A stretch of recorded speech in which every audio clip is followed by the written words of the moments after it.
Hello guys, біздің деген сабаққа қош келдіңіздер. Бүгін біз сіздермен бірге to be дегеніміз не екенін түсінетін боламыз.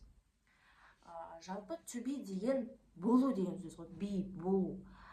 Бірақ біз оны қазақ тілінде, орыс тілінде қолданбаймыз.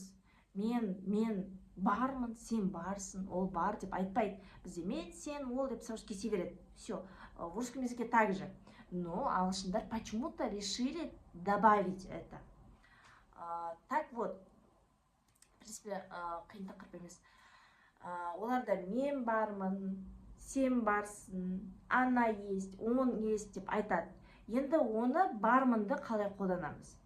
Бізде I, you, we, they, he, she, it дегендер бар, короче. Енді соны бөліп қарастырамыз. Бізде I, ол тек қана M-мен жүреді. Басқасында шаруасы жоқ. Басқа ни с кем он не изменяет. I am болады. Ол армен, испен қатысы жоқ вообще. Тек екеуі бірге. Все, олар парочка. Олар достар емес, олар парочка. I тек қана M-мен ғана жүреді. Болды. I am. Вот he, she, it бізде S-пен дос. S-пен дос болғандықтан ол is болады. He, she, it всегда is болады.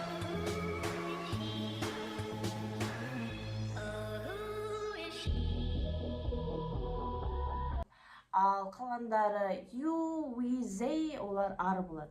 Бірақ та қараңыздар, менде көбісі оқушылар шатастырады то, что ар ол көпшенікі. Я ол көпшенікі, бірақ ол имеется в виду то, что you-ға да жалғанады. You are. А you ол бізде көпше емес, ол просто сен. То есть you, they, we бізде are болады. He, she, it бізде is болады. I тек am болады. Болды. To be дегеніміз осы. Астында, как обычно, менде ссылка бар ойынға, астына кірсеңіздер сол ойынға сілтеме